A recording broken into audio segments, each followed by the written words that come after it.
Hey everyone, welcome back to the Frontline live stream this week. Hope you had a happy Easter and that everybody's staying healthy. This week, once again, we'll start with our senior recognition. Christian Fromm. When I think of Christian, I think of dedication. He's committed, focused, and he's dependable. Last summer, he was one of just 2 senior guys on our mission trip to Tennessee. Christian set an example by treating no tasks as if it were too small for him. He spoke up and he shared in times that were crucial. He treated younger classmen as his equals, and they loved him for it. What I will miss most about Christian are the talks we'd have in my office after Frontline. Sometimes it was about theology, other times it was about Christian living.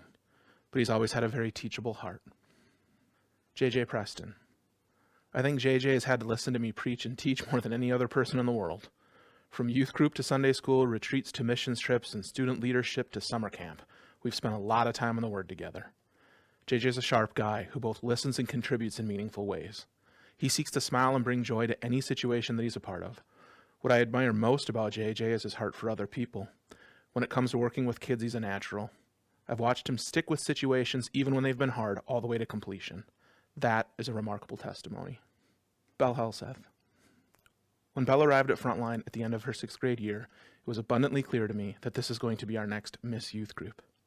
From junior high all the way through her senior year, she's been concerned that her friends know Jesus. Belle has always been willing to use her gifts and abilities to be a blessing to other people.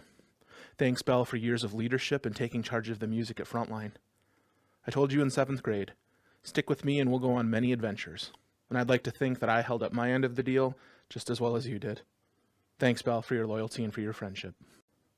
Tonight I'll be reading from Mark chapter 10, verses 46 to 52.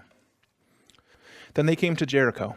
As Jesus and his disciples, together with a large crowd, were leaving the city, a blind man, Bartimaeus, was sitting by the roadside begging.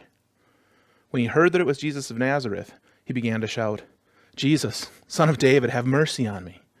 Many rebuked him and told him to be quiet, but he shouted all the more, "Son of David, have mercy on me."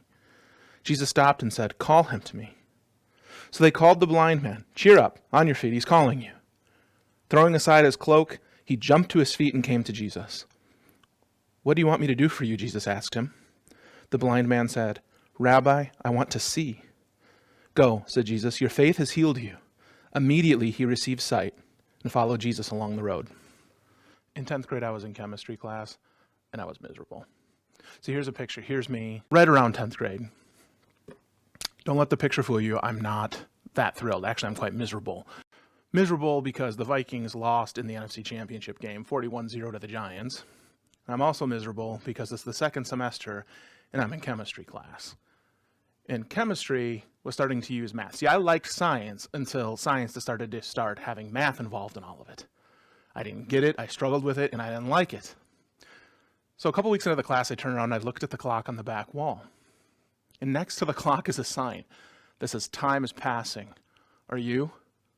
And I grew to dislike the clock and the sign both. The clock always had more time on it than I wanted it to have. And when I looked at the sign, "Time is passing, are you?" I never really knew if I could answer that question. But what was worse was one time the teacher caught me looking at it and said, "Mr. Gatsky, read the sign on the wall next to the clock." I said, "Time's passing, are you?" He says, "Well, are you?" So I was completely humiliated in front of everybody. 8 years later, I found myself back in the exact same chemistry lab. The chemistry lab where I was still working. I'd had this job in maintenance since I was in late junior high. And here I was, graduated from high school somehow, graduated from college, and halfway through graduate school. This was summer work, and I was here to resurface floors. But today wasn't a very good day. The whole drive into work, I've been thinking about how most of my friends were off and into their careers. Several of my close friends were married and moved away. I'd been looking for jobs, and here I was still doing the same one. The chemistry lab was the very next one on my list. So I walked in, sat down on a stool, and looked at the clock, and wouldn't you know it, the sign is still there. "Time is passing, are you?" And it was about the last straw, because I thought to myself, I barely passed chemistry class. I feel like right now I'm barely passing life. And when I thought about this story this past weekend, it occurred to me I had a couple of problems at that time. One was that I was prideful. I was completely obsessed with myself. The other problem I had I was quite lonely. I mean, really, I was almost kind of living in a form of isolation in the sense that most of the relationships I had through high school and through college were no longer as involved and as prevalent as they were while I was in high school and while I was in college. So I felt alone. And I think that there's a lot of people that are struggling with that same thing right now. We're stuck. We've had things taken away from us, things that we're discouraged about. Loneliness can set in, and loneliness, when it's unchecked, and discouragement, when it's unchecked, becomes a very dangerous situation. I once heard it described like it's like a log that falls over a stream and starts to dam up the water. That our lives are supposed to have a flow that goes through, and we're supposed to be able to process things well. But when a log falls on the stream, what happens? Well, the water backs up. It's like the river swells and the pressure gets greater and greater and greater until finally it bursts its way through. And that's where I happened to be, emotionally speaking, in the chemistry lab that night. So what I did is I called a good friend of mine. Somebody who had known me, who'd known me during my time in high school, was a friend of mine that was close during time in college. He was a Christian guy. And I just poured out my heart, talked about all the things that I was struggling with. And I remember telling him, I don't really feel like much has changed. He said, Joe, there's one major error in the way that you're thinking. He said, you might be in the same place you were when you were in 10th grade at this moment. He said, but you're not who you once were. And it stuck with me. It was something that I wanted to share with you tonight because that's the truth. Since you gave your life to Christ and you've been following him, for some of you maybe it's been a long time. Others of you maybe it's been a shorter time. But the truth is, when we're following Christ with our lives, we're not who we once were, irregardless of the circumstances going on around us. So when we look at this story of Jesus encountering this blind man, once again, it's easy to see parts of ourselves in these pages. I mean, this is 2 weeks in a row now where Jesus has taken the time for a person who's by themselves, who's lonely, and who cries out for them. He stops what he's doing. And we have this another encounter with Christ. So I want to look at this man's condition. I mean, you can think, well, we know that he's blind. Well, he's dealing with a lot more than that.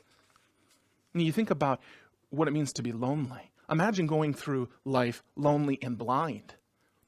I mean, a very dark situation has just become very literally dark. The verses say that he was sitting by the roadside and he was begging. His blindness presupposed his begging. He had no other option. This man was not a contribution to the society around him. There was no contributing from him. He was just simply taking. No, I've had times in my life where I've seen this true of myself, where I feel like even within a group of friends or a group of people, I feel like, I don't really truly fit in here. I don't know that these people actually want me here. I don't necessarily feel a part of this. And even the people who are treating me well are just doing me a favor. Some of you would know those kinds of feelings. He lived his entire life, this guy, on the generosity of other people. If he'd had a wealthy family, he may still be blind, but he wouldn't be in the predicament that he's in. But we also know a few other things about this guy. I mean, he's blind, but evidently he can hear just fine. He can hear people talking about Jesus. We know he can talk just fine. He yells and he cries out for Jesus. He's told to be quiet, and then he yells some more. It says that when he's called to Jesus, he jumps to his feet.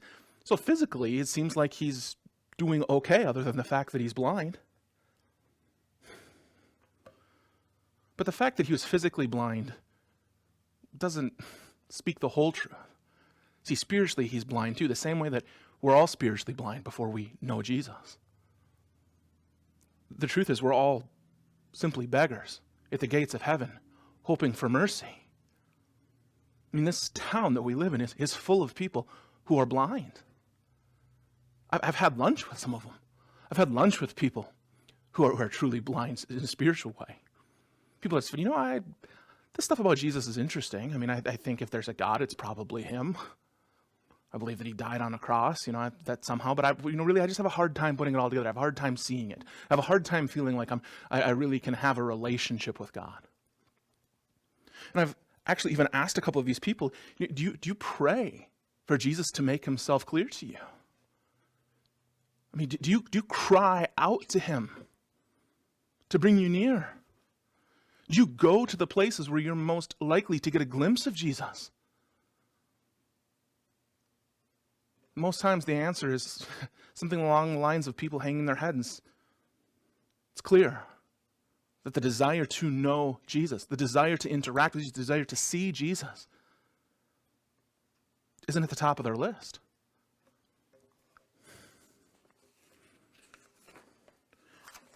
We never see Christ as a reality until we understand that he's a necessity.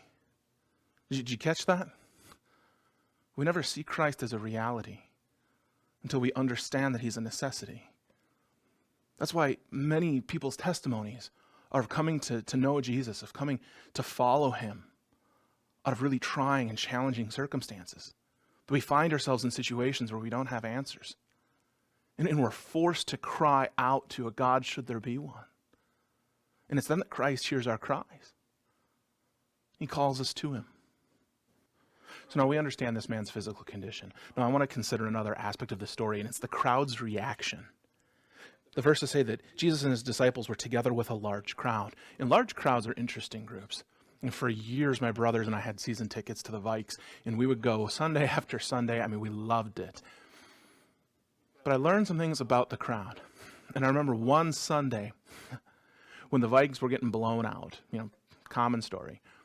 And at halftime, they're getting booed off the field. And a chant breaks out for them to put in the second string quarterback. The whole crowd starts chanting, Sage, Sage, Sage. They want Sage Rosenfels in the game. They think that this guy is going to make the difference. So the second half, ball's kicked off. The Vikings get the ball back. And out comes quarterback with number 2. Here's Sage Rosenfels. A quarter later, it's not even the end of the game. The guy that they have been calling and chanting his name, they're now booing off the field. I mean, it took less than 45 minutes for them to go from cheering this man on like he's a savior of some kind to not wanting anything to do with him. It's amazing what we do for the sake of a crowd. I see this happen a lot with youth group. It's really easy to come in to be a part of the crowd here on a Wednesday night and to want to know Christ and to listen and to think this is good and this is true and this is going to make a difference in my life. And then the alarm goes off on Thursday morning. And there's a different crowd at school. And it's hard to stick with it. I mean, this story is a perfect example of this. This blind man is crying out. And what do? They tell him to be quiet. Hold your tongue. Don't bother him. And just 2 verses later, they go to the blind man and say, on your feet, cheer up. He's calling to you. I mean, the pendulum just swings from one side completely to the other. But I want to stop right there because this is a truth that grips a lot of friendships. I mean, we're so focused on ourselves. And we're so focused on the dynamics of the crowd that we really want the attention from, that we're often not concerned with those who are sitting right next to us. I mean, we're so glad to come and to interact with our closest of friends, to receive the attention that we think we're looking for, but to deny other people who are in even a more desperate need of it that opportunity. I mean, we often don't want to be inconvenienced by the needs of others if it gets in our way of having attention. And here's a blind man calling out in desperation, and people could not care less about him. In fact, they're annoyed with him because he simply wants the very things that they also want for themselves: attention and time with Jesus. And what this blind man is trying to do, he's trying to reconcile himself to Christ. He's so desperate and helpless and lonely that he believes that Jesus can do something about this. And it's Jesus' own people. It's their pride that's trying to keep this from happening. The crowd makes a really big mistake, though. They think that Jesus isn't going to be interested in this man. The same way that they made the same mistake, thinking that Jesus didn't want to be bothered by little children. He says, let the little children come to me.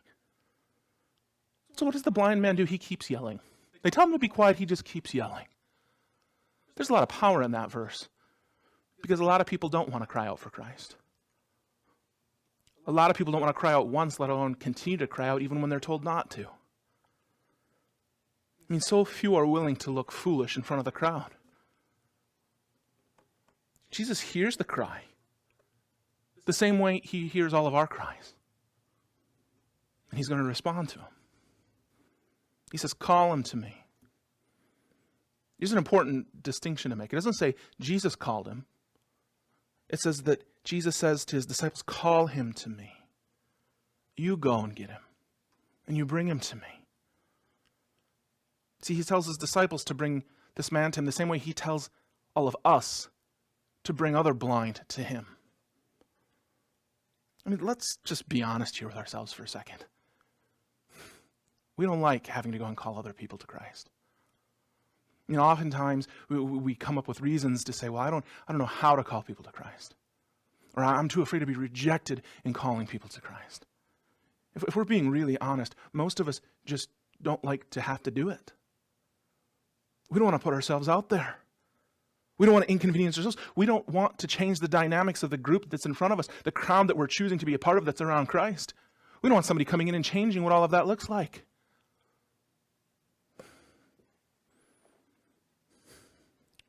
See, we're too focused on ourselves. It's a common problem. Common amongst those that were even closest to Jesus here at this time. The Apostle Paul writes to the church in Corinth, he says, Christ died for all, that those who live should no longer live for themselves, but for him who died for them and was raised again. He's saying, stop living for yourselves. That's not how a follower, that's not how a believer, that's not how a Christian is supposed to live. Further, he says that you can know the answer, that those who take pride in what is seen rather than those who look at what is in the heart. He's saying, stop being so concerned about selfish recognition and be far more concerned with bearing witness for Jesus. I mean, we love recognition, don't we? I mean, I know that I sure do. That was my problem when I was in the chemistry lab, and not only the first time in 10th grade, but also 8 years later. I was completely obsessed with myself. I couldn't seem to think past my own emotions. You see, what was really happening, the reason I was so upset, was because not only was I watching other friends and other people going into their careers and feeling like I was falling behind, but I had just watched two other guys that I knew get jobs with other churches. As I had also been looking to find a church to serve at, here's two other guys who, if I'm being very honest, I felt like they had lesser education, felt like they had less experience, and I felt like they had less ability. And I blamed God for it. God, I've just spent the last how many years of my life going to Bible college? I'm here, I'm waiting, I'm trying. When are you going to do your part? When are you going to open the next door? And then I happen to show up in this chemistry lab, look at a sign that I'd seen years earlier. Time's passing, are you? I felt like in my heart, no. If this is your attitude, if you're this self-focused, if you're this filled with pride, clearly you're not ready. Why don't you just go take a seat? Have Christ work on your heart. When I made that phone call, my friend also suggested that I read in 2 Corinthians 5. It's written there, Christ died for all, that those who live should no longer live for themselves. I mean, we live in a time where we're more obsessed with ourselves than I think the world has ever seen people be obsessed with themselves. And we have so many platforms and ways to do it. Every form of social media is a pedestal of which to prop yourself up on. Put everything out there as if everyone is so interested in everything that we're doing. I mean, sometimes the way in which we do things on social media, it comes across like people are just waiting on me to put it all out there. And what's worse is it's that validation when we put it out there that determines our self-esteem. I mean, people beyond that, people are more concerned with externally how they appear to the crowd than ever revealing internally what's truly most important to them. To put it as simply as I can, I think that most people are more concerned about their reputation than they are about being a testimony for Jesus. Right now, students, especially our senior class, so many are upset about the current situation affecting the last couple months of their senior year. Let me tell you, it's okay to be disappointed. It's okay to be sad about the fact that time is being lost that we don't get back. It's okay to be upset about the fact that sports seasons that you've been looking forward to aren't happening the way that you thought that they would. And it's okay to be even discouraged about celebrations and things that you thought would take place and that they might now look different.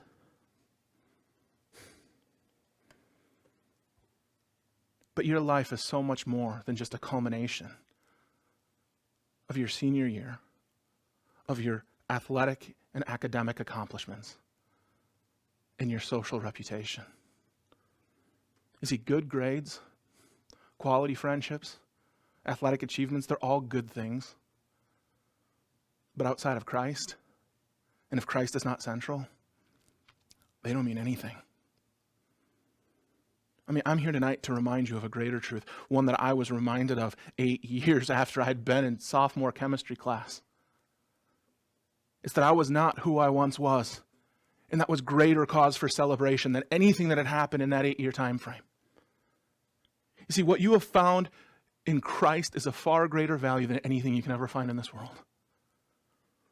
Your sports may have developed your talents, but it's Christ who gave you those talents in the first place. In your school, in your education, may have helped prepare your future, but it's Christ who gives you a purpose and a direction. In your friendships may bring you companionship, but it's Christ who gives you a purpose. The validation that you get in Christ is far greater than any celebration or recognition you will receive from anyone or anything else. Never in the history of our world have we had so much, but seen it as so little. So I want to bring things to a matter of conclusion here tonight. And I believe that God often uses times such as the one that we're in. He uses them in such ways that we might consider how we're truly living before Him. How humbling would it have been to be the disciple who Jesus calls to him and says, "You hear that blind man? Do you hear his cry? The one who you just told to be quiet. I need you to go and I need you to bring him to me." What a reality check. Talk about someone who's self-absorbed, being humbled. If you're watching, why don't you do this? Why don't you take your hand and put your thumb over your wrist like this and press down.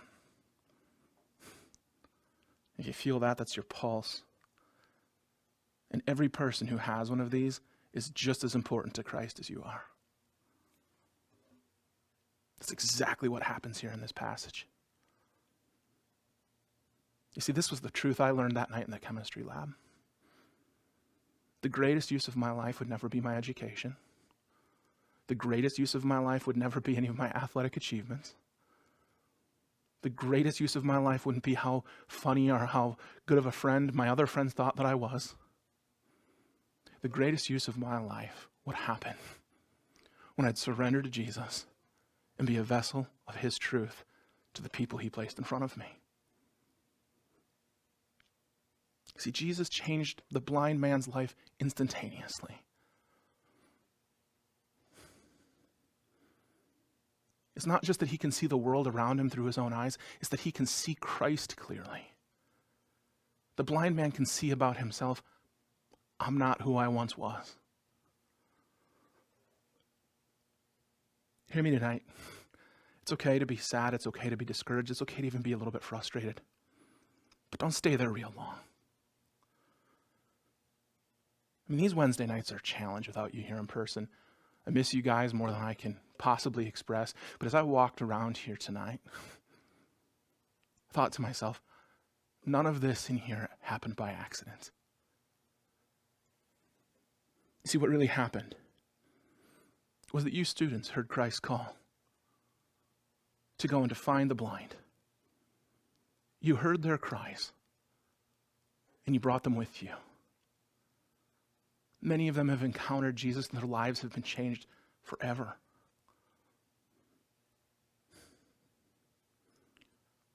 Look back on your life since you started living for Jesus. You're not who you once were. There's more cause for joy and celebration in that than in anything else. Let me ask you, time's passing. Are you? Father, thank you for the power and the truth of your word. Lord, may we not just be recipients in hearing of this truth, but Lord, may we believe it, and will you give us the courage to apply it in our lives. In your name, amen.